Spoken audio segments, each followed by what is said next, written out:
always wanted to make one of those beautiful boho hanging plant pot holders? You have no idea how to even start? Then you need some basic macrame or macrame knots and video tutorials for beginners. We all have to start somewhere, and Twinkl Crafts have you covered. Macrame is a type of craft that uses a variety of knots to create textiles. This can be used to create wall decorations, plant hangers, charms and more. The beauty and appeal of macrame is that no tools other than your hands are required, making this calming craft great to enjoy for everyone.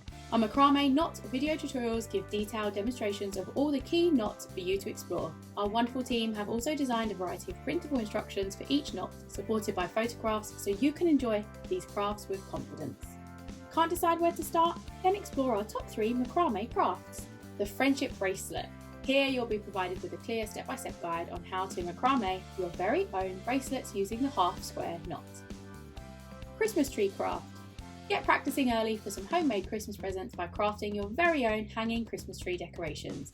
Use different coloured wool to create a variety of hanging Christmas trees to display in your home or workplace. A coaster. Are you searching for the perfect sustainable coaster in your home? Why not craft your own with this lovely instructions pack? It includes pictures and a step-by-step guide. Check out Twinkl Crafts and explore our macrame collection to begin your macrame journey today.